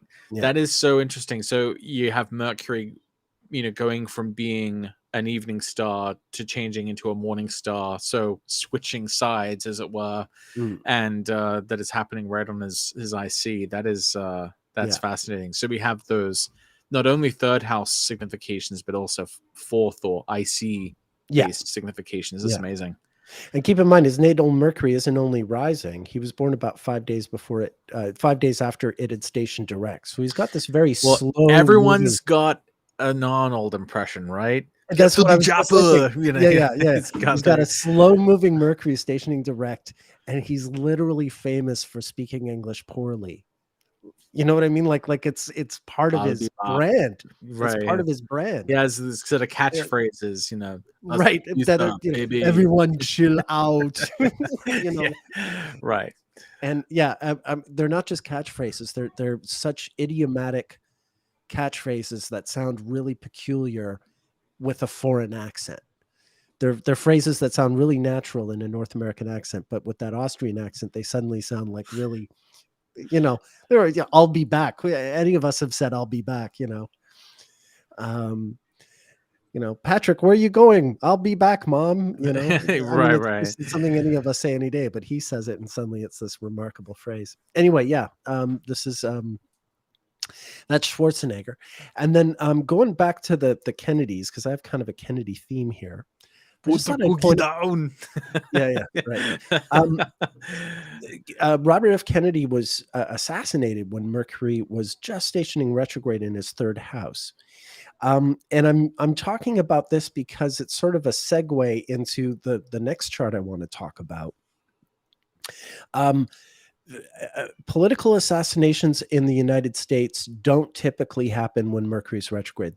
This Kennedy one did, but none of the presidential assassinations have occurred during Mercury retrogrades or even close enough to be remarkable. But then when I looked at the life of Tsar Nicholas II of Russia, the last Tsar of Russia, I have a file on him. And when I just wanted to look at Mercury retrogrades in his life of any kind, whoops, I had his file. Well, I'm not sharing my screen yet, am I? Oh no, we can see. Oh, you can see I'm Yep, sharing my yep, screen? Okay, yep. I'd You're forgotten. sharing your screen. Yep. So here's my Nicholas II file. It's got 327 charts in it. Birthdays of all the important people in his life and his family and his, all these people. And then a timeline of events, right up until the day of he and his family are executed. And then I do a search just for Mercury retrogrades. Mercury slower than the speed of 27 minutes. And this is what I get. This is the timeline I get. And what I noticed was, I'm just going to pull this out here.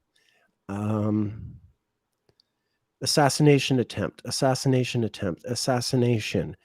family escapes assassination, assassination attempt. This is his father dying. That's not an assassination, but still there's the, where else am I looking here? That's the assassination and bomb explosion. So it kind of This foils disaster. assassinations typically. Well, no, but it's also successful ones. His grandfather being blown up right in front of him and things like that. No, some of them are, and then some of his other peers. The King of Italy is shot. The Empress of Austria-Hungary is stabbed. Let's see, it keeps, and then it keeps going on. His prime minister is shot right in front of him at the Kiev Opera, in front of him and his daughters. And but before that, a bomb exploded at the same prime minister's home. And then, the king and queen of Serbia were assassinated in the same coup that'll later take the assassination of Archduke Ferdinand, which will start the First World War, which is also in a Mercury retrograde. So there's, and also his uncle, the king of Greece, is assassinated. Look at this. Look at how many of these I've pulled out of here. And the interesting thing, It's just confirmation bias. It's just confirmation bias. No, but here's the thing. It's these are assassinations. No, I'm saying that. More, I know you're saying that, like but sarcastically. Yeah. No, I know that. Now, I just want I want you to get the sense that okay, he lived in a time when a lot of these things were happening, but he's ultimately going to be the ultimate assassination, and that whole circle. There was this whole period. There were a few assassinations of royals at the time that didn't happen during Mercury retrograde. The king and the prince of Portugal in 1908, that wasn't a Mercury retrograde. And there was at least one other one, but most of them are. But it's all this like sort of turn of the century anarchist era stuff. And yet none of the presidential ones ever occur during a Mercury retrograde. It's just with him. So finally, his assassination isn't a Mercury. That's the other one that isn't a Mercury retrograde, is his own execution. But what happens is a month before his execution, when Mercury is retrograde, that's when his family arrives at the house that, they'll never leave, so to speak, the house they'll be murdered in. So that's kind of one of those delayed ones, I suppose. Oh, I see. Anyway, I just thought this was, to pull up that timeline and to pull out all those specific subjects. And just to go back to his natal chart for a second. Where is he? There he is. So he's a Virgo rising. And these are Mercury retrogrades happening all over his chart. I mean, obviously you could do a whole video just talking about the the different Mercury retrogrades and with these different assassinations. But yeah, this is something that followed him around everywhere, if you will. And it's like all those other murders that happened prior to him, they affect, I mean, some of them happened to people in his family, like his grandfather, like his uncle. But some of them are just happening to his peers, which is Mhm. also concerning because in his shoes, he knows those things are contagious, so to speak, and indeed they are. In his case, as much as anyone else. All right. Did you have a fourth house one? So kind of. So for Edward Snowden, do you have Okay. his chart? I do have his chart. I can put it up.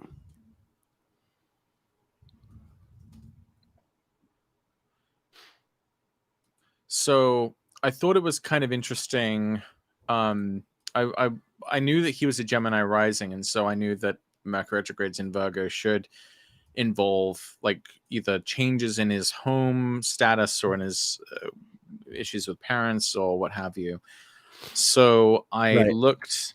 So I just sort of did a cursory search through his life to kind of see what if anything to that effect sort of popped out, and I found a kind of interesting thing about this brief period of time where he was kind of moving around a lot. Like he moved from Japan to India, and he moved to India on September 2nd, 2010, which was on the day of a Sun Mercury interior conjunction in Virgo.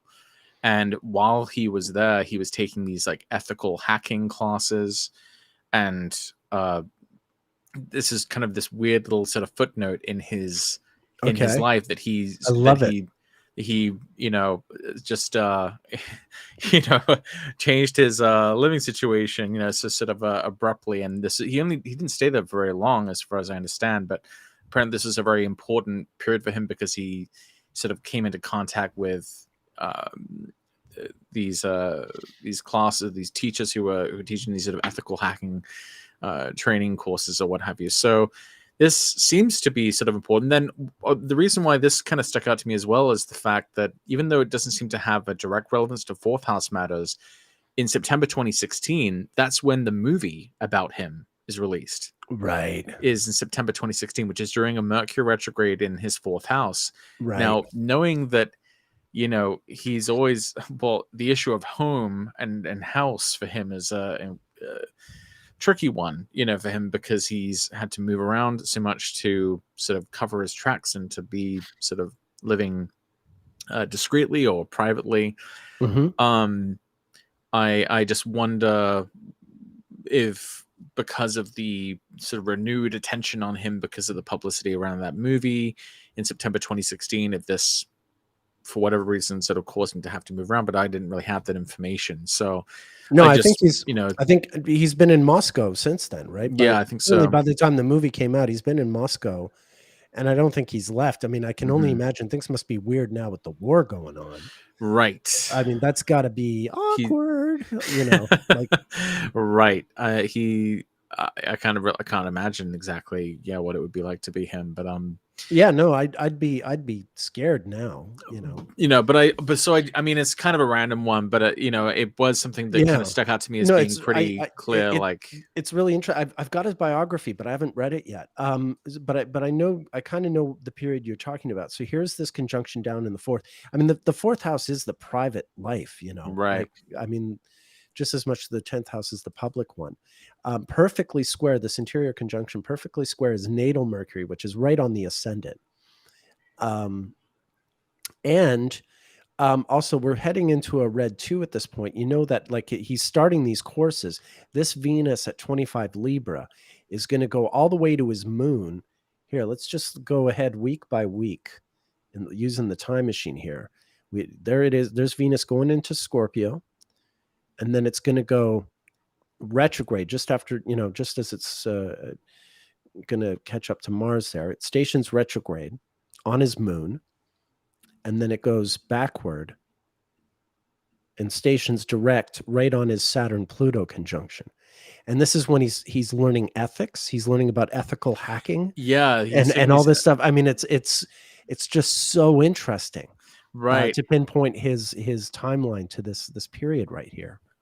Yeah, there's this whole article about it saying the instructor said he made no secret about his work for the NSA. well, he didn't describe the specific purpose of his visit. He did say he wanted to squeeze in some computer coursework while he was there. There's a U.S. embassy. It's like 6 miles from the school. He paid this tuition fee and lodging fee himself. So it's sort of random, but it's in line with what we sort of later know about him, which is that he was he did ethically hack. I think I speak for most people when I say I don't really see him as a traitor to the United States. I think he was an ally to the American people. Yeah, I mean, disclosing what he knows. Yeah. I just wish he disclosed, what we know about UFOs, and UAPs. Right. But I'll take the surveillance programs on. Where did he go again for this hacking class? This was India. New Delhi. I can send you the link that I'm looking at his autobiography. Okay, he doesn't mention New Delhi or India. Here's this. I just sent you the link to it. Okay, thank you. An article. What was Edward Snowden doing in India?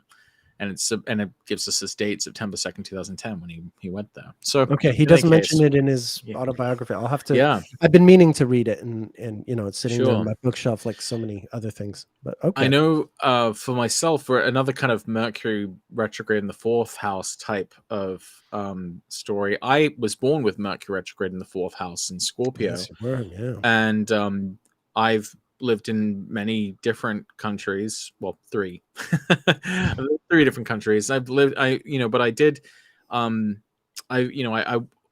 attended about 12 different schools in my early education, due to all the moves and everything sort of being topsy-turvy, sometimes multiple times in one year. So there was that sort of element. Our house was full of books. I devoured every book in our house. There was that sort of element of Mercury retrograde in the 4th house.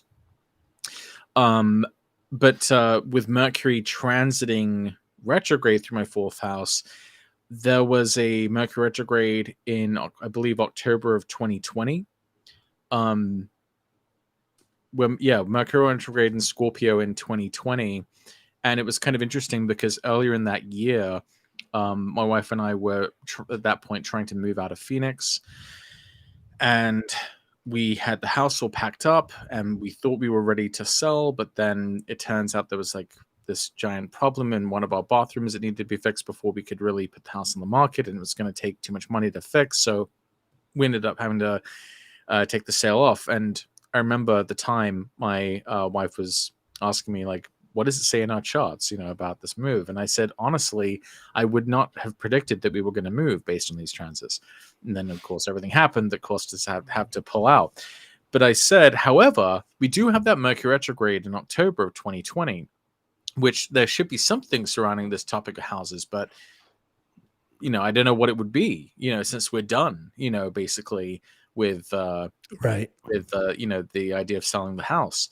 But October 2020 came around, and somehow we got the idea that, well, if we refinance the loan on our house, then we would be able to fund the fixes which are needed for the bathroom to be able to sell it.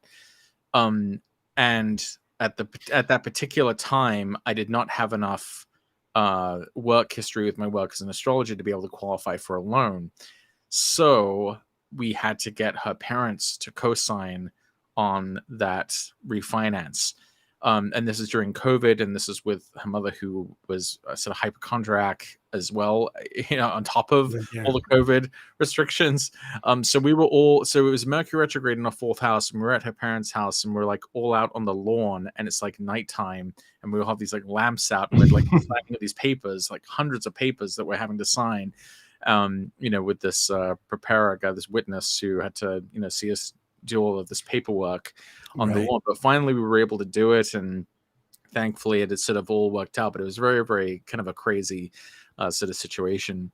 So that was my Mercury retrograde in the 4th house story. We refinanced the loan on our house so that we were able to sell it then a couple of years down the line. That makes sense. Finally had the money to fix the problem with the bathroom that there was. So And complicated, then but you sold it, and now you're out of there. yeah, now we're in Michigan, so we're so it Cool. all kind of worked out. But that was Mercury retrograde in the fourth for me. Okay. Do you have any in the fifth? Any stories in the fifth? Yes. Oh, you do. You do. Yeah. I don't know if I really want to go into detail. Oh, Um, dear. but Okay. Well, now my curiosity is piqued. right. I mean, Am I going to regret having my curiosity piqued? uh, yeah, you probably would. Oh, Yeah, okay. never mind. I'll just leave that one. I'll leave that one. Did All you say right. you had a fifth house example? I don't have a fifth house example. Okay. Fifth house example. Well, let's see. For someone to have a Mercury retrograde in Virgo in the fifth house, they need to be a Taurus rising. Oh, you know what? I do have one. I do have one for the fifth house. Ooh. So my son was born with Taurus rising, and Mercury has just stationed retrograde in his fifth house. Now, remember, the fifth house is the house of play, of Mm-hmm. creativity, of fun, things we pursue for pleasure.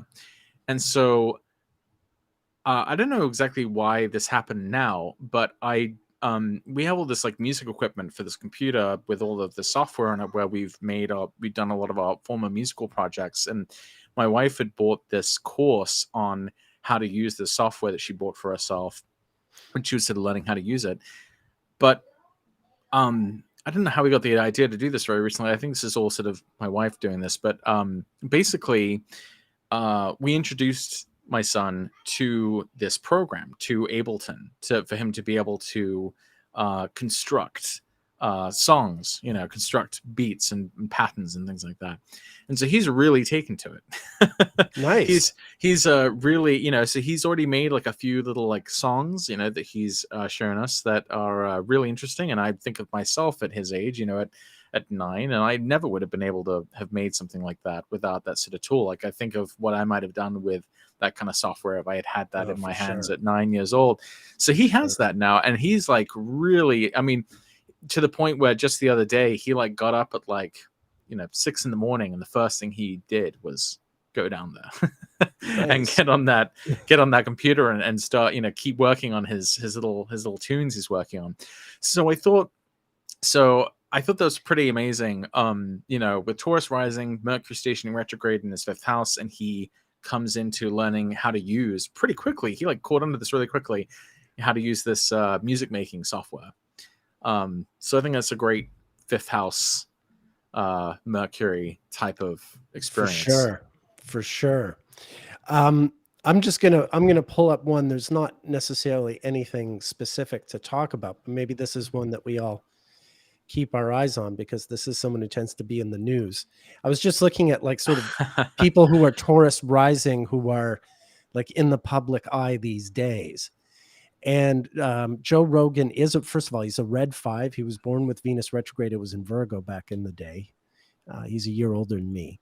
And of course, there's the Venus retrograde. The same red 5 we're in now is in Leo. He's a Taurus rising. You can see Uranus is about to cross his ascendant. It'll be interesting as Jupiter and Uranus sort of come there together. Right. He'll have his big Jupiter Uranus moment. Right. It is also He'll go rogue. Right. As I mentioned, he turned 56 just a couple of weeks ago, and 56 is the double Venus and nodal return. So Venus, you can see it's a whole sign apart, but as you know, cyclically speaking, that's a synodic Venus return. Just he was born with Venus as a retrograde evening star, well, of course, this is a little bit after. For a second, I thought I was looking at his solar return. If I go back to his birthday. Yeah, there we are. So you can see Venus has gone from 13 to 21. There we are. But yeah, now that we're where we are with the Uranus transit on the ascendant, we're back in the Venus retrograde he was born under. And there's Mercury retrograde in Virgo. And at 46... Yeah, right. He's in a Capricorn perfection year. Okay. Well, anyway, Wow. I'm just sort of, he might be someone, if he's often turning up in the news saying something Mercury retrograde. Right. So, Well, I also think it's so funny that like him and Alex Jones both have that Sun Jupiter conjunction, and oh they, yeah, they're both. one's like, one is like full on conspiracy theory. The other one is kind of conspiracy theory adjacent, conspiracy Right. theory floating. And Alex Jones Um, is a red 4, isn't he? And I don't Joe's a red 5. recall. I believe Alex Yeah. Jones is a red 4, and Joe, of course, as we just saw, is a red 5. So that would be really interesting to do. I guess, yeah. Well, certainly for that Jupiter Uranus conjunction as ascendant, that's a great find. I don't Yeah. really pay attention to Joe Rogan or his chart, so No, I hear you. I hear glad you. you know Well, I'm just, that's yeah, going on. I'm looking at all kinds of of these YouTube figures, So yeah, Yeah, no, that's kind of where you can watch action's them every happening. day. Yeah, yeah. That has nothing to do with whether you like them Sure. or not. Right. He's someone who's you can examine 3 hours a day, most days a week, and so that gives you something. All right. So moving on to the only sixth house one I've already shown you. It was Donald Trump bringing Marla Maples and Ivana Trump to the same ski resort in Aspen in 1989. So that was my only sixth house one. Did you have a sixth house Well, one? one of the ones that I always thought was kind of interesting, just as a natal placement, was Steve Jobs, who was Aquarius rising with Mercury in.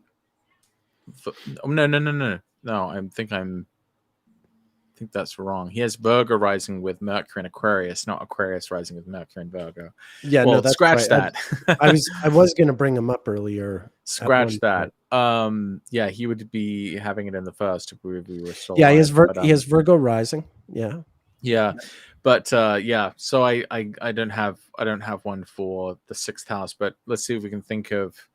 Well, actually, Obama, he's an Aquarius rising, so he would have had Mercury retrogrades occur in his sixth house. He would have had one occur in September of 2016, in the final months of his presidency. Yeah, I did look at that, So and that's when he goes to the UN. I would think that's when he and what's his name are at the UN together. Oh no, sorry, that's September 26th. 15, yeah, so September 2016, that Mercury retrograde for him, I would think, especially because he's like an executive, that it would be pertinent for topics of his employees, the people working under him, changes in and announcements coming from those people.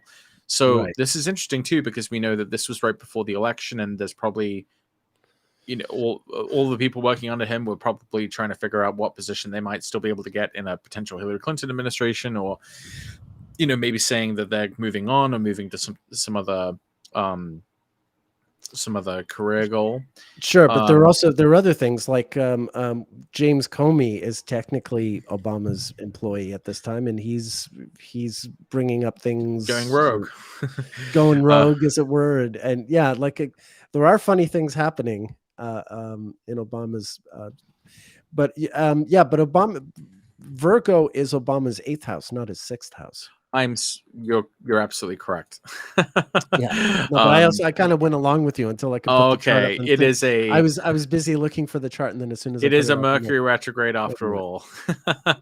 Yeah, there you go. So Thank you. Mercury retrograde. Okay, so that's let me look at Obama's, since I have his file up. I guess we're looking at 8th house examples. We'll come back to the 6th or something. We'll look for Mercury in Cancer. Are you seeing my screen? Yeah, you're seeing my screen. I'm seeing the screen. Okay. And yeah, I use 27 minutes. It's a bit closer than that. I give it a little wiggle room. So these are all the people who have Mercury retrograde in Cancer in Obama's life. There's no events in my file. You can see like Sonia Sotomayor, who of course is a big old Cancer stellium with Mercury retrograde in Cancer. Right. Clarence Thomas, it's another one. But yeah, not really sort of remarkable. So nothing to see there. Okay.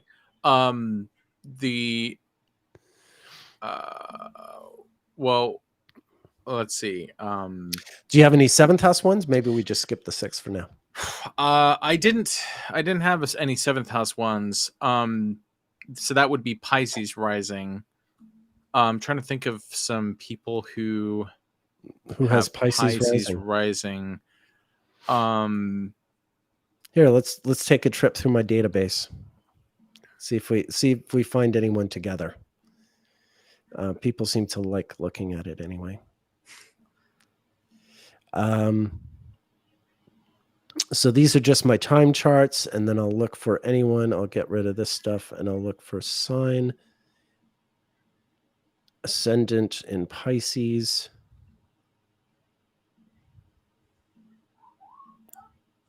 Well, of course, it'll give us a bunch of ancient examples, but we'll look at more recent people like Whitney Houston, Gwyneth Paltrow, Kourtney Kardashian.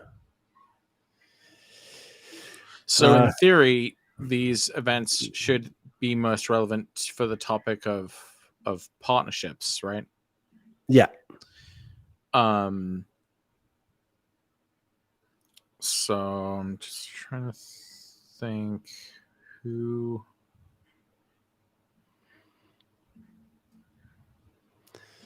Off the top of my head, these are the only people I can imagine seeing headlines about. Yeah, this is part of the problem. Is some of these things happen, but no one's like there. I don't know what's going on in George Clooney's life, and I know he's married with a kid now. Jason Alexander of Seinfeld. I mean, I don't know what's going on in his life. Hannity. Whoops, sorry, that's Demi Moore. Sean Hannity. He's the only one. Is anyone dating him now?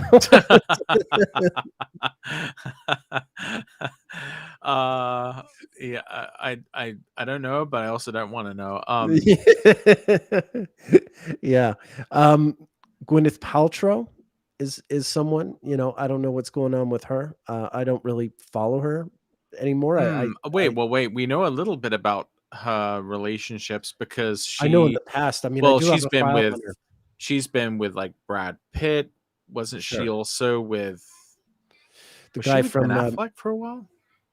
I think so. And she was also with what's his name from that band, Coldplay.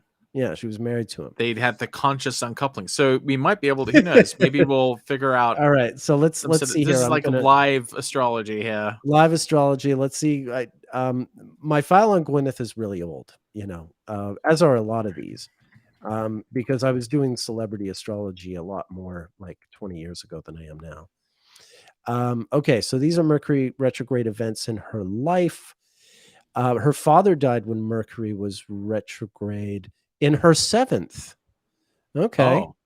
Okay, that was I remember her. So it was going. So that was going from her 8th into her 7th. Yeah, and let's see. And Saturn would have also been in her 4th house at that point. Yeah, so let's pull that up. Yeah, it looks like. See, I've got Ben Affleck hosted SNL in February of 2000, and that's in my Gwyneth file, which implies that she was there. So she was probably dating him around the year 2000, which that clicks because by that point, Brad was married to Jennifer Aniston, who, of course, he would stay true to for the rest of his days. No, I'm just joking about that part. No one caught that. Yeah. Okay, but anyway, this is her father dying, and this is Mercury going retrograde in her 7th, about to touch over her natal Mars.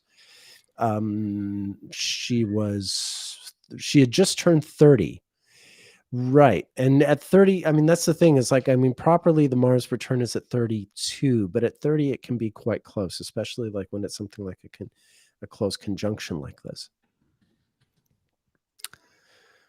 You there? Yes. Yeah, I am here. Yeah. But she is at 30. She's in a Virgo perfection year. So this is Mercury retrograde in a Virgo perfection year. I'm not sure if I know any of the circumstances behind his mother's death. Died just before dawn at a hospital in Italy. Complications from pneumonia and recurrence of throat cancer. Okay. So yeah, he'd been sick for a long time, which is a bit more sort of in keeping with what I think I'm seeing here. But sorry, what were you going to say? Oh, no, I was just looking at Gwyneth Paltrow's like relationship history because there's a lot of this kind of celebrity gossip online. But it looks Of like course. my eyes are kind of perking up at the fact that it's I'm reading that the divorce with Chris Martin, the singer from Coldplay, was finalized in the summer of 2016, and that she started dating someone later that year. We know that there was a Mercury retrograde in Virgo September in in 2016, right? 2016, and that she Right. then got engaged in November of 2017, and there was another Mercury retrograde in September of 2017. Gotcha. So it's interesting that even if we don't have the exact dates, we know that like there's this particular part of her chart where the ruler itself will actually be going retrograde, and this happens to coincide with this interval in time where she's going from one partner to a different one. um from Very, very interesting. Thank you. from Chris Martin to this guy Brad Falchuk. Okay. All right. So I mean, I don't have the exact dates here, so I'm playing a little loose with this, but No, but you know, you're in the right ballpark there. right. Yeah, well, I think we gotta. Oh, Chelsea points out that Rihanna is Pisces rising. What we got to do? I thought Because she was Aries rising. I've got her chart somewhere. I was gonna say like we got to pick this up anyway, where we left off next week, um, because we're at the 2 hour mark. Oh And, no. Yeah, so I'm but seeing Aries rising on Astro Databank for Rihanna. okay, so that's that. But it's a C rating, so Right. Source craft quotes IMDb trivia and astro theme. IMDb is not considered yeah. reliable. So, yeah. So I mean, we Yeah. don't know. It's nothing. We don't know. It's neither Aries nor Pisces. It I mean, could I be. do like Aries rising for her because that makes that Moon, Venus, and Jupiter Yeah. angular in her first, which I think would make a lot of sense for someone who, is a celebrated pop star and has a Yeah. huge fashion line and Yeah. has a is a big deal. So that would Put it make sense, mildly. Put it but mildly. but I think yeah, but we don't know the exact Yeah. Yeah. time. Look, I think this is a good place to sort of put a bookmark and pick this up next week anyway. Okay, so we'll maybe circle We'll back come back around for like 6th house examples and work sixth our way to the house 12th. and work our way to the 12th. I've got some good 10th and 12th house examples, but I'd like Me more too. time to do more research too, and Sure. you can as well. I think people are enjoying this. I get the impression they are. Hopefully. Well, they really like the Yeah. Venus one, so I thought, well, if they like the Venus one, why not try Yeah. this with the Mercury one? So the Venus one was super popular, and yeah, not that we do things just because they're popular, but we thought that if people enjoyed that one, they'd Yeah, it'd be enjoy interesting it too. to I mean, I thought the idea was interesting just to see for myself. I always Yeah, this exactly, is how I learn astrology exactly. is It's, by it's the whole idea of this live stream is really to watch us sort of learn and watch us do what we do. So, yeah, yeah. like you learn astrology by biography, not by reading more astrology books No. necessarily. There's a certain point at which Yeah, astrology you can only books go so far. are the snake skin that'll carry you a certain distance and then you must shed. Right. Well, I mean, I haven't entirely stopped, but definitely like, yeah, early in my study, I read just book after book after book after book. And then at some point I was like, okay, no, I'd rather spend my time doing my own You research. need the Occasionally I'll go back and read something or what have you, but sure. it's not like that, as I'm sure most of our listeners can attest, it's probably a similar experience when you really get interested in astrology and you just read as much as you can. I meet a lot of people who have that path, as it was mine. All right, Patrick, who are you? I'm Patrick Watson. I'm an astrologer. You can see my work and book services with me if you are interested in looking at your chart or asking a horary question or having your chart rectified or having events selected at patrickwatsоnastrology.com. Fantastic. And likewise, I'm available for a variety of astrology related services and surfaces at Nick Dagan bestastrologer.com. So yeah, do visit Patrick's site or visit my site if you want to get astrology tutoring or a consultation, or have your chart rectified, or